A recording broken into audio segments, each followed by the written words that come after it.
RJD के अभी करता धरता हुए हैं तेजस्वी यादव, डिप्टी सीएम हमारे, उन पे 302 तो है मर्डर, लेकिन 420 का केस भी लेके बैठे हुए हैं। बताइए धोखाधड़ी का केस कौन लेता है? कौन सा डिप्टी सीएम के ऊपर केस होता है? भाई बड़े भाई डिप्टी सीएम जी के, उनके ऊपर भी मर्डर 420 का केस है। कि सरकार में मंत्री होंगे तो ऐसे चमत्कार तो होना ही होना है। तो प्रधानमंत्री को क्या चीज है? राष्ट्रपति जी का हमारे देश में अपमान होता है कुछ काले कोट पहने के। 2 बार बस लूटती थी, 2 बार बस लूटती थी कभी ड्राइवर को बांध दिया, कभी पिस्टल कनपटी पे रख दी। नमस्कार, मैं हूं शिवी अग्रवाल और आप सभी देख रहे हैं जेटी न्यूज। पहले आम आदमी पार्टी से प्रधानमंत्री की बेइज्जती की जाती है, अब जेडीयू से प्रधानमंत्री की दोबारा से बेइज्जती हुई है, उनको बहरूपिया कहा गया है। वहीं आरजेडी के कुछ नेताओं ने इस बयान का समर्थन किया गया है। देश के प्रधानमंत्री जहां इनका इतना सम्मान होना चाहिए, उनकी लगातार बेइज्जती हो रही है। तो आइए लोगों से जानते हैं कि उनकी क्या राय है, क्यों बार बार देश के प्रधानमंत्री की बेइज्जती की जा रही है और ये कितना सही है। सर, क्या लगता है आपको? अभी आज ही ललन सिंह जो जेडीयू से अध्यक्ष हैं, उन्होंने पीएम का अपमान किया और वहीं आरजेडी जो तेज प्रताप सिंह है आरजेडी से, उन्होंने इस चीज का समर्थन किया है। तो बार बार पीएम का अपमान क्यों हो रहा है देश के प्रधानमंत्री होने के बावजूद भी? देखिए, प्रधानमंत्री नरेंद्र मोदी जी के ऊपर टिप्पणी आज पहली बार नहीं हुई है। जब से वो प्रधानमंत्री जी की कुर्सी पे बैठे हैं ना, तब से उनके ऊपर टिप्पणी की जा रही है। यहाँ तक कि उनकी माता जी को भी टारगेट किया जा रहा है। अरे कम से कम माँ को लेके तो राजनीति मत करो। इतने नीच ये लोग गिर चुके हैं। और ये जो लल्लन टोप है, इस बेशरम इंसान को तो ये शर्म आनी चाहिए कि जिस तरीके से प्रधानमंत्री मोदी जी की माँ है, उस तरीके से वो मेरी भी माँ है। देखो, वो प्रधानमंत्री जी की माँ नहीं है, वो हमारे भी माँ है, आपकी भी माँ है, हम सबकी माँ है। वो हमें उनका सम्मान करना चाहिए।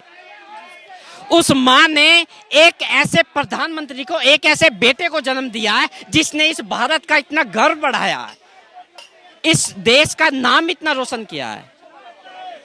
तो ये जो लल्लन टोप है ना, ये बहुत ही बेशरम लोग हैं। और जो भी लोग इनका समर्थन करने वाले लोग हैं, वो महाबेशरम है। और इनकी जल्दी छुट्टी हो जाएगी बिहार से बहुत जल्द इनकी छुट्टी हो जाएगी। और एक ये पलटू राम नीतीश, इसकी भी बहुत जल्दी कुर्सी गिरने वाली हो रही है।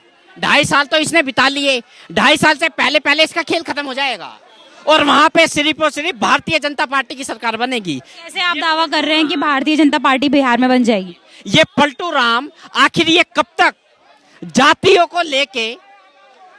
को टारगेट करके कब तक सरकार बनाएगा? 7 बार मुख्यमंत्री बन चुका है ये, 7 बार सिर्फ जातियों को लेके। एक दूसरे को लड़वाओ, हंगामा कराओ, वही वाली बात है, फूट डालो राज करो। जो आज तक अंग्रेज हमारे ऊपर जो करते हुए आए हैं, उससे पहले मुगल करते थे हमारे ऊपर। क्या करते थे? यही चीज तो करते थे, फूट डालो राज करो। तो यही इरादा है नीतीश कुमार का। नीतीश कुमार जी, अब आपका खेल खत्म होने वाला हो रहा है बहुत जल्दी। इसलिए बेइज्जती कर रहे हैं कि एक जो बिहार में सरकार बनी है महागठबंधन की सरकार, ये क्रिमिनलों की सरकार है। बता देते हैं कैसे, हम कोई भी चीज इसी तरह नहीं बोलते हैं। इनके 23 मंत्रियों में से 17 मंत्री पे क्रिमिनल केसेस हैं, वो भी संगीन, जिसमें से आरजेडी के अभी करता धरता हुए हैं तेजस्वी यादव, डिप्टी सीएम हमारे, उन पे 302 तो है मर्डर, लेकिन 420 का केस भी लेके बैठे हुए हैं। बताइए धोखाधड़ी का केस कौन लेता है? कौन सा डिप्टी सीएम के ऊपर केस होता है? चलिए हटाइए। कानून मंत्री के ऊपर क्या केस है? अपहरण का, मर्डर का। इनके पर्यावरण मंत्री, इनके भाई बड़े भाई डिप्टी सीएम जी के, उनके ऊपर भी मर्डर 420 का केस है। चलिए इनके ये क्या बोलते हैं, शिक्षा मंत्री, यही आईजीआई एयरपोर्ट पे इनके ऊपर केस है। अब जदयू की बात कर लेते हैं, जिसके सीएम नीतीश कुमार, जिसका पीएफआई से लिंक मिलता है, वो बोलते हैं उनके नेता से क्या उम्मीद रख सकते हैं? ये यही घृणात्मक टिप्पणी करेंगे कि प्रधानमंत्री बहरूपिया है, ये है वो है। इनके पास कोई एजेंडा नहीं है, इनके पास, क्योंकि घिर रहे हैं चारों तरफ से। ये हर चीज में, जैसे सरकार बनी बिहार में महागठबंधन की, वैसे ही हिंसा चालू। 13 लोगों की हत्या, बीच रोडों पे खड़े करके 6 लोगों को गोली मार दी गई, बाइक पे चलते हुए गोली मार दी गई। मैम, अब तो रोजगार ऐसे दे रहे हैं बिहार में लोगों को, पोस्ट करके फेसबुक पे 50,000 रुपया मर्डर, 35,000 रुपया हाफ मर्डर, इस तरह से पोस्टें कर रहे हैं। बिहार में बीजेपी से गठबंधन था नीतीश कुमार का, तब आपको नहीं लगता था कि वो इस तरीके के हैं, दल बदलू या फिर इस तरीके के? मैं आपके क्वेश्चन को ये बोलना चाहूंगा कि दुर्भाग्य देखे या चमत्कार देखे, 8वीं 9वीं 10वीं फेल जब वहाँ के सरकार में मंत्री होंगे तो ऐसे चमत्कार तो होना ही होना है। वो सीएम जिसको प्रधानमंत्री ने 10-15 साल निस्वार्थ उसको सपोर्ट किया है, आज 10 साल 15 साल से बिहार को सेंट्रल गवर्नमेंट को जिस लेवल की हेल्प चाहिए थी उनको दिया है। उसके बाद में भी वो थोड़े से और टाइम के लिए अपने लालच में रहकर उन्होंने तोड़ा है। तो जो अपने साथ नहीं, वो जो अपना नहीं हो सकता वो किसका हो सकता है। और प्रधानमंत्री का वो कभी भी किसी के स्टेटमेंट में कुछ बोलते ही नहीं है। सर ने कहा कि पीएफआई से लिंक था, तो तब भी हो सकता है जब बीजेपी के साथ थे। मैम बीजेपी के साथ इनका गठबंधन था ना, तो बीजेपी के अंदर एक खूबी देख लिए कि बीजेपी अपने नेताओं पे भी कार्रवाई करते हैं। इनको बनना था राष्ट्रपति उम्मीदवार अपने आप को घोषित किए थे, बीजेपी की नहीं। क्यों? क्योंकि बीजेपी दलित समाज को आगे बढ़ाने। एक मिनट भैया, नहीं, बात इसकी आ रही है कि जब नीतीश, इससे पहले जब प्रधानमंत्री जब बने थे, जब बिहार में नहीं, जब प्रधानमंत्री बने थे फर्स्ट, उसके जब बिहार गए थे, जब वो संबोधित कर रहे थे, कितने सारे बम फटे थे। पटना में पड़ा था ना, जब उन्होंने कहा था कोई बम छोटा छोटा पटाखा। उसके बाद में भी कभी प्रधानमंत्री ने नीतीश कुमार के ऊपर कभी भी आरोप लगाया क्या? दोबारा से उनको नीतीश कुमार को सपोर्ट किया, किस लिए? तो ये कहाँ तक सही है? सपोर्ट किया किस लिए? बिहार की उन्नति और विकास के लिए। वो उनके खुद के लोग कुछ बड़े पोस्ट पर नहीं बैठे, क्योंकि उससे पहले जब लालू यादव ने उनको सपोर्ट किया था तो पहली जंगल राज था।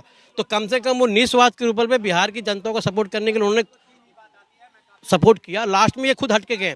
और रही बात पीएफए की, जब एक आदमी की नीयत अगर गलत हो, पार्टनर अच्छा मिल सकता है, लेकिन उसकी नीयत गलत होगा तो गलत होगा, उसमें मिलेगा ना। अच्छा आदमी को कहाँ रोकेगा? तो अच्छा काम करने के लिए और गलत काम बिगड़ना बहुत आसान है, मेहनत करके आगे जाना बहुत मुश्किल है। मैं खुद बिहार बक्सर से हूँ, मैं खुद प्रोड्यूसर भी चैनल से भी देख रहा हूँ कि जो बुरे आदमी को हर जगह बुरा मिलेगा, अच्छे आदमी को हर जगह अच्छा मिलेगा। और रही बात कि जो लोग बोल रहे हैं उनकी खुद की 2 टके की औकात नहीं है। मुख्य बात क्या है, बीजेपी के साथ जब ये गठबंधन में थे, इनको बनना था राष्ट्रपति उम्मीदवार अपने आप को घोषित किए, लेकिन बीजेपी क्या की कि नहीं भैया, हम दलित समाज को ऊपर बैठाएंगे। क्योंकि दलितों को आप बोलते हैं कि पिछड़ा दिखाया जाता है, दलित समाज का एक भीम आर्मी बन गया है। लेकिन भीमराव अम्बेडकर जी क्या बोले थे कि जिस दिन इस देश का राष्ट्रपति एक दलित समाज से होगा, उस दिन आरक्षण खत्म कर दिया जाएगा। बीजेपी क्या बोली? ठीक है, इक्वलिटी सब समाज के लिए होना चाहिए। 4 वर्ण है हमारे यहाँ, ब्राह्मण, क्षत्रिय, शूद्र और वैश्य, चारों को सामान्य करने के लिए बोले ठीक है, हम दलित समाज को ऊपर बैठा रहे हैं। बीजेपी कर रही है ना, किसी को छोड़ नहीं रही है।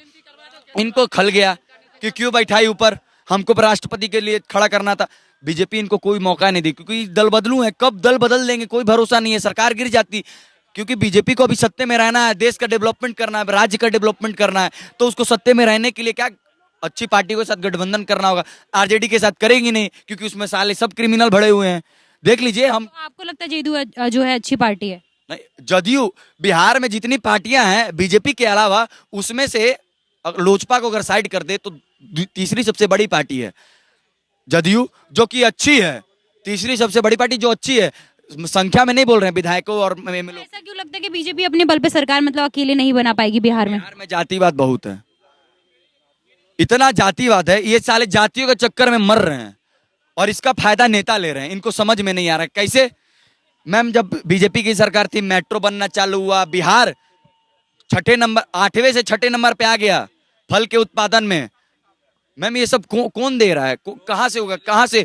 मैम, गांवों को शहरों से जोड़ने के काम किया बीजेपी। पुल बनाई, आरा छपरा पुल बनाई, ये कोयलोर पुल डेवलप करके दी बिहार को। मैम, इतना सारा डेवलपमेंट की बिहार में, लेकिन इनको खल क्या गया नीतीश कुमार को?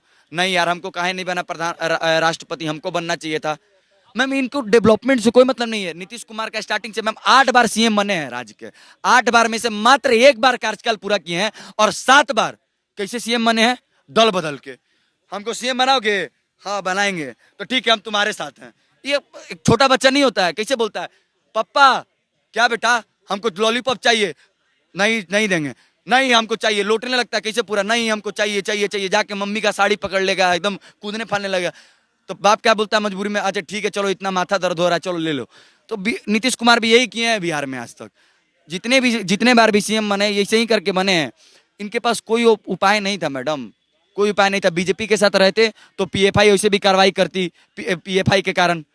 इनके पास कोई उपचार नहीं बताता। ये सोचे कि सीएम बने रहेंगे तो हम पे कार्रवाई नहीं होगी, हम चलते हैं आरजेडी के साथ गठबंधन करते हैं। एमएम इतने गिरे हुए हैं कि जो आरजेडी इनको गाली दिया, ये उसके साथ गठबंधन की सरकार बनाए। इनको क्या और इनसे क्या उम्मीद रख सकते हैं? ये चाचा भतीजा जो सरकार अभी बनी है, क्या भतीजा चाचा को गाली देता है, चाचा बोलता है कि हम नहीं जाएंगे, आप फिर मुंह उठा के चले जाते हैं, क्योंकि उनको सत्ता पसंद है, इन कुर्सी के लालची हैं।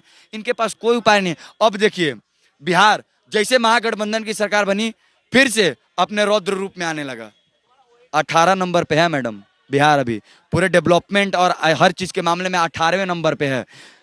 मैम अगर अच्छा सीएम अगर आएगा बिहार में अगर बीजेपी की सरकार बनती है तो 18वां नंबर कहीं कम हो जाएगा। लेकिन बिहार के लोगों को ये नहीं चाहिए। बिहार के लोग क्या चाहिए? भुखमरी।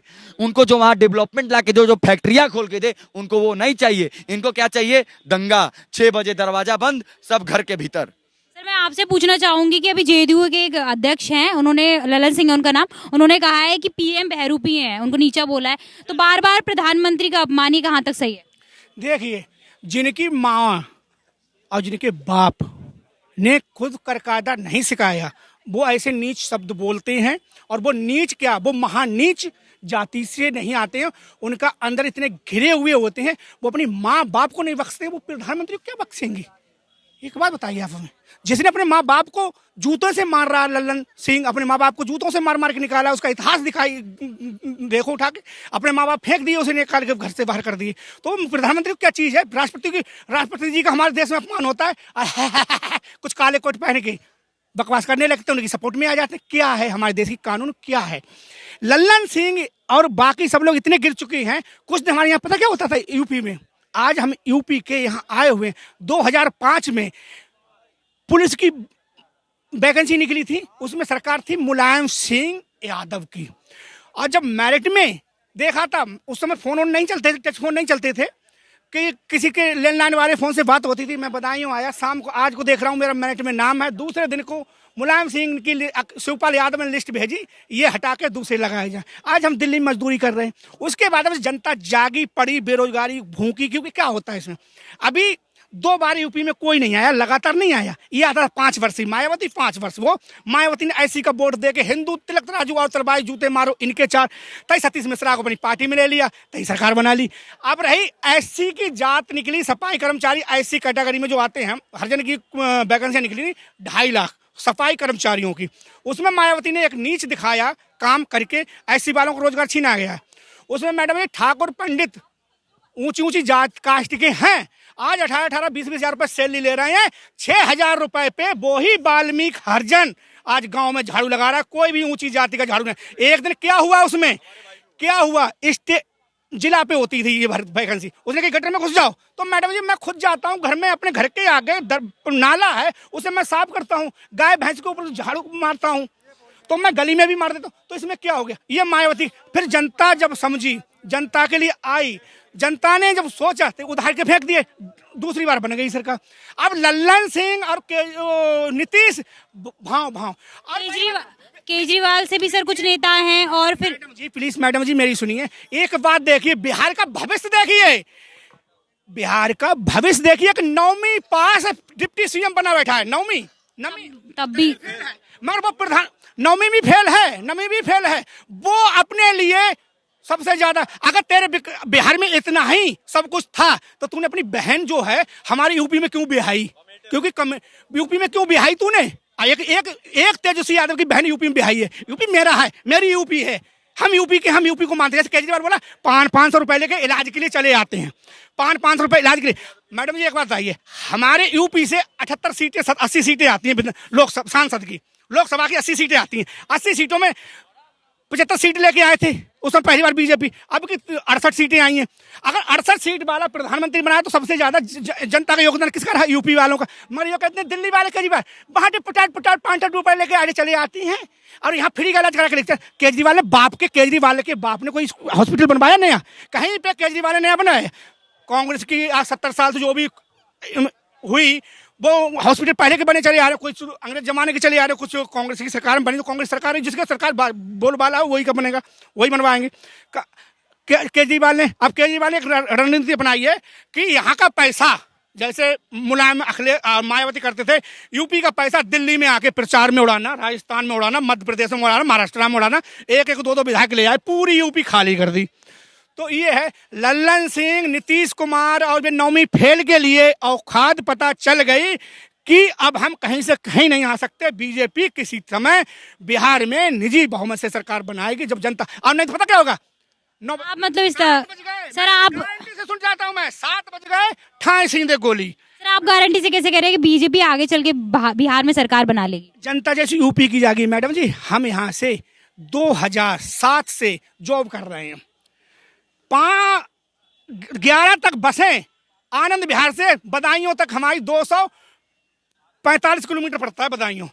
मैडम जी 2 बार बस लुटती थी, 2 बार बस लुटती थी। कभी ड्राइवर को बांध दिया, कभी पिस्टल कनपटी पे रख दी, जितना आया निकाल लिया, बेचारे मजदूरी करके। मैडम जी ये चाबी, हम झूठ नहीं बोलते, हमारी स्कूटी की चाबी है जुपिटर की। हम यहाँ से 4 बजे निकलते हैं और 10 बजे रात को घर पहुंच जाते हैं। कहीं पे कानी चिड़ैया किया समझ लो, कहीं पे कोई कहते हैं रोको, पुलिस वाले भी कहते हैं रोको, पुलिस वाले कहते हैं कागज दिखाओ, कहाँ से, दिल्ली से है सर, ऐसे जा रहे त्योहार पे। मैडम जी 200 मीटर 250 मीटर, लास्ट में 500 मीटर दूरी पे एक पुलिस की जिप्सी खड़ी रहती है। अब हमें ऐसा चाहिए ना, हमें ये नहीं चाहिए अपने बेटे के लिए हमें नकलची बना के और हमें पिस्टल थमानी। जैसा कि आप सभी ने देखा कि लोगों ने कहा कि विपक्ष जो है वो बौखलाया हुआ है कि इस तरीके से जो भारतीय जनता पार्टी है वो आज देश में इस स्तर पे छाई हुई है और विपक्ष किसी भी तरीके के कदम उठा रहा है भारतीय जनता पार्टी को गिराने के लिए, देश के प्रधानमंत्री को गिराने के लिए। आपको कैसा लगता है कि देश के प्रधानमंत्री के लिए इस तरीके की टिप्पणी की जा रही है? मेरे हिसाब से ये गलत है। हमें कमेंट बॉक्स में अपनी राय जरूर बताएं और बाकी खबरों के लिए जुड़े रहें हमारे चैनल जेटी न्यूज के साथ।